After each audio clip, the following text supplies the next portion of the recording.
Solar panel लगाना आसान है, लेकिन सही सोलर सिस्टम चुनना उतना आसान नहीं है दोस्तों। लगाने से पहले ये बातें बहुत ज़रूर ध्यान देना। अगर आप घर पर सोलर लगाने की सोच रहे हैं तो ये वीडियो आपके बहुत सारे पैसे बचा सकती है दोस्तों। सोलर सिस्टम लगाने से पहले सिर्फ कीमत पर मत देखिए, नहीं तो बहुत पछताना पड़ेगा। वेंडर जो बताए उस पर आंख बंद करके भरोसा नहीं करना है दोस्तों। सोलर लगाने से पहले खुद ये बातें ज़रूर जांच कर लें। 3 किलोवाट, 2 किलोवाट और 1 किलोवाट आपके घर के लिए कौन सा सोलर सही लगेगा। सोलर पर पैसा खर्च करने से पहले 2 मिनट ये वीडियो को ज़रूर देख ले दोस्तों। आइए शुरू करते हैं वीडियो। नमस्कार दोस्तों पैसों की पाठशाला में आपका स्वागत है। दोस्तों आज हम बात करेंगे कि सोलर सिस्टम हम लगा रहे हैं तो उसके लगाने से पहले किन किन बातों का ध्यान देना चाहिए। दोस्तों ये सोलर सिस्टम लगवा रहे हैं, इसमें किन किन बातों का ध्यान हमने देना चाहिए। आप सोच रहे हैं कि ये सोलर सिस्टम और पैसों की पाठशाला से क्या संबंध है, क्योंकि इससे पैसे बचेंगे। दोस्तों आप सोलर सिस्टम लगाएंगे तो सोलर पैनल हम क्यों लगाते हैं, क्योंकि हम बिजली का बिल, भारी बिल है, उससे बचत के लिए। हो यही ना पैसों की पाठशाला, पैसों की बचत, पर्यावरण का फायदा होगा, ऊर्जा की आज़ादी होगी, सरकारी सब्सिडी का लाभ होगा। जो हमारी सरकारी सब्सिडी है 2027 फरवरी तक है, तो उसके बाद वो सब्सिडी चली जाएगी। दोस्तों इसलिए मैं ये वीडियो बना रहा हूँ कि सोलर पैनल हमने क्यों लगाने चाहिए और इसको लगाने से पहले हमें किन किन बातों का ध्यान देना है। क्योंकि कुछ लोग सीधे सीधे सोलर पैनल के लिए वेंडर को बोल देते हैं और वो लगा के चले जाते हैं।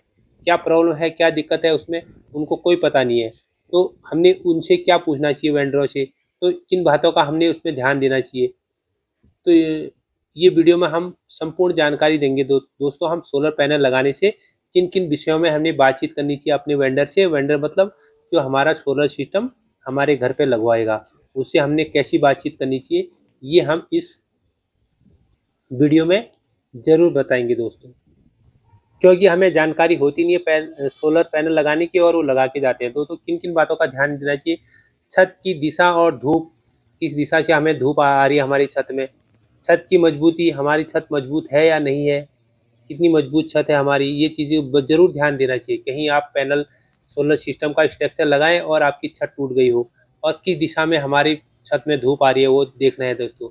बिजली की खपत का आकलन, यानी वही है ना कि हमारा बिजली का बिल कितना आ रहा है, उसके अनुसार हम 2 किलोवाट का, 3 किलोवाट का या 4 किलोवाट का सिस्टम लगाएंगे। जितना हमारा बिजली का बिल आ रहा है उस हिसाब से हम अपना सोलर सिस्टम लगाएंगे। कौन सी कौन सी कंपनी का हमारा सोलर सिस्टम लग रहा है उस बात का ध्यान देना चाहिए, क्योंकि बाज़ार में अलग अलग कंपनियों के सोलर सिस्टम आ चुके हैं। तो उसमें ये देखना है कि हमारी कौन सी अच्छी कंपनी है जो अच्छी लाइट पैदा करेगी, सोलर एनर्जी अच्छी यूनिट बनाएगी, उस पैनल को हमने लगाना है। और पैनल की वारंटी देखना है, और कि कितनी वारंटी का है, ये सारी चीज़ें हमने उसमें देखना है। उसके बाद ही हमने सोलर सिस्टम अपने घर में लगाना है। और अपने वेंडर से, वेंडर यानी जो हमारे घर में सोलर सिस्टम लगा रहा है, उसको क्या क्या पूछना है। हमने हमने उससे पूछना है कि मेरे घर में कौन सा किलोवाट, 2 किलोवाट, 3 किलोवाट या 5 किलोवाट, 4 किलोवाट, कौन सा हमारा सिस्टम लगेगा। वो आपका बिजली का बिल पूछेगा, उसके अनुसार आपको बताएगा कि आपको 2 किलोवाट का लगाना चाहिए, 3 किलोवाट का लगाना चाहिए या 4 किलोवाट का लगाना चाहिए। जो पैनल आपके घर में लग रहे हैं उसका मॉडल पूछें और कंपनी का नाम पूछें कि कौन कौन सी। आजकल मार्केट में बहुत सारी कंपनी आ गई जो सोलर सिस्टम लगवा रही है, लेकिन हमने अच्छी कंपनी का लगाना है। अच्छी कंपनी का लगाने से क्या होता है, जो पैनल एक लोकल कंपनी का आपको 1 यूनिट देगा, वही आपको अच्छी कंपनी का पैनल आपको 1.5 यूनिट भी बना के दे सकता है। इसलिए हमने अच्छी कंपनी का सोलर पैनल ही अपने घर में लगाना है दोस्तों। और उनसे पूछना है कि स्ट्रक्चर, आप हमारा जो स्ट्रक्चर लगा रहे हैं सोलर पैनल लगाने के लिए, जो हमारा स्ट्रक्चर लगा रहे हो किस प्रकार का लगा रहे हैं, वेल्डिंग वाला लगा रहे हैं या बोल्ड वाला लगा रहे हैं। देखो अगर वेल्डिंग वाला लगाते हैं तो उस सिस्टम को बाद में निकालने में दिक्कत होती है। अगर आप उसको बाद में दूसरी जगह शिफ्ट कर रहे हैं तो वेल्डिंग वाला सिस्टम में बहुत प्रॉब्लम होती है। तो अब हमने क्या करना है, बोल्ड वाला लगाना है। हमने बोल्ड खोले अपना सिस्टम, ये देखो ये बोल्ड वाला सिस्टम है ना, इनको बोल्ट को हम खोलेंगे और आराम से हमारा जो ये सिस्टम है, जो स्ट्रक्चर है, वो उतर के दूसरी जगह फिट हो सकता है।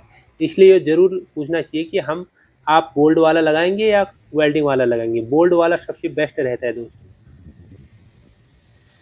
और अगली बात उनसे पूछनी चाहिए कि गवर्नमेंट सब्सिडी कितनी मिलेगी, 2 किलोवाट में, 3 किलोवाट में और 4 किलोवाट में, और कब तक आ जाएगी हमारे खाते में। तो ये बहुत ज़रूरी बातें हैं दोस्तों जो हमने वेंडर को पूछनी है। और हम इन्वर्टर के बारे में पूछ सकते हैं। इन्वर्टर क्या होता है? इन्वर्टर वो होता है जो हमारी जो सोलर एनर्जी, जो सोलर पैनल लाइट बना रहे हैं उसको जमा करता है, उसको इकट्ठा करता है, स्टोर करता है। वो अच्छी कंपनी का होता है, होना चाहिए, क्योंकि इन्वर्टर ही सबसे मेन इसमें होता है। वो बहुत महंगा भी होता है, 25 से 30 हज़ार का। तो हमें अच्छी कंपनी का इन्वर्टर लेना चाहिए। पता चले कि 2-3 साल चलाने में, 5 साल चलाने के बाद इन्वर्टर ही ख़राब हो गया, तो 1-2 हज़ार के चक्कर में हमें इन्वर्टर गलत कंपनी का नहीं लेना चाहिए। उसको बोलना चाहिए हमें अच्छा इन्वर्टर चाहिए। ये सारी बातें हम वेंडर से पहले पूछेंगे। कब पूछेंगे? अपने सोलर सिस्टम लगाने से पहले, जो वार्तालाप होती है उससे पहले सारी चीज़ें क्लियर करनी बहुत ज़रूरी है। अगर आप उनको ये क्वेश्चन नहीं पूछोगे, ये सवाल नहीं पूछेंगे, वो सोचेंगे तो इनको तो कुछ पता नहीं है, तो वो अपने हिसाब से जो उनको सस्ता बैठेगा वो आपको आपके छत में लगा देंगे और आपसे वही पैसा ले जाएंगे, जो एक अच्छे सोलर सिस्टम का पैसा ले जाएंगे। तो आपको जानकारी, हमें जानकारी होना बहुत ज़रूरी है, हमारे घर में क्या लग रहा है, क्या नहीं लग रहा है।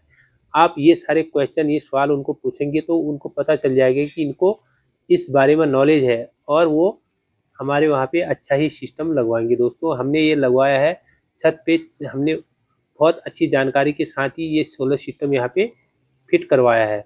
और हमने ये टाटा का सोलर सिस्टम लगवाया है, टाटा का, क्योंकि टाटा एक ऐसी कंपनी है जिसकी इफ़िशिएंसी, यानी अगर और 3 किलोवाट के सोलर सिस्टम दूसरी कंपनियों की अगर 12-13 यूनिट बनाती है, तो टाटा की 16-17 यूनिट बनाती है। तो इसके पैनल भी बहुत 585 वाट के हैं, और कंपनियों के 510, 520 वाट के हैं, लेकिन टाटा के जो पैनल है 585 वाट के पैनल है। तो ये सारी बातें, आप ये स्ट्रक्चर देखो, ये स्ट्रक्चर हमने मजबूत स्ट्रक्चर देखना है कि हमारे यहाँ हवा कितनी लगती है, कितना मजबूत स्ट्रक्चर हमारे घर में लग रहा है। और ये वायरिंग, जो वायर है वो वायरिंग कितनी एमएम की लग रही है, जो हमारी अर्थिंग है, जो सोलर एनर्जी की जो अर्थिंग है नीचे ग्राउंड में लगती है, तो ग्राउंड में लग रही है, और कितनी एमएम की, कितनी मोटी अर्थिंग लाइन है। अर्थिंग लाइन अगर 2-3 अर्थिंग नीचे ज़मीन में खुद रहे हैं तो उनके बीच की दूरी 4 फीट से अधिक ही होनी चाहिए, क्योंकि अगर 4 फीट से अधिक उनकी दूरी नहीं होगी तो क्या होगा, वो एक दूसरे का अर्थिंग करंट पकड़ लेगा। तो नीचे ग्राउंड लेवल में उनकी दूरी 4 फीट से अधिक होनी चाहिए अगर आपका कोई सिस्टम लगा है। दोस्तों ये लगे हैं मीटर। ये मीटर कौन कौन से है, क्या है, मैं आपको अगली वीडियो में बताऊंगा। जैसे जैसे मेरा सिस्टम काम करेगा, किस प्रकार से काम कर रहा है, कितना यूनिट बना रहा है, मैं आपको वीडियो में अपडेट करता रहूँगा। अगर आपको अपडेट चाहिए तो आप कमेंट बॉक्स में ज़रूर लिखें और बताइए कि हाँ हमें अपडेट चाहिए। दोस्तों ये अभी नया सिस्टम लगाया है, अभी चालू नहीं हुआ है, अभी स्ट्रक्चर लगाया है और पैनल इसके ऊपर रखे हैं। जैसे ये पैनल काम करने शुरू कर देंगे फिर मैं एक वीडियो लगाऊंगा, जैसे इसमें क्या क्या प्रॉब्लम आ रही है, क्या दिक्कत है, किस प्रकार से काम कर रहा है, तो मैं सारी वीडियो आपके साथ शेयर करूँगा। दोस्तों हमारे एरिया में बहुत सारे सोलर पैनल लगे चुके हैं। दोस्तों ये देखो, आप छतों में देख रहे हो कि हर छत में, हर दूसरे छत में एक पैनल लगा हुआ है। तो दोस्तों मैं अगली वीडियो में आता हूँ और एक नई वीडियो में किस प्रकार से ये सोलर सिस्टम काम कर रहा है। तब तक के लिए मुझे आज्ञा दीजिए। गुड बाय दोस्तों। अगर वीडियो अच्छी लगी तो लाइक करें और चैनल को सब्सक्राइब करें। Bye bye.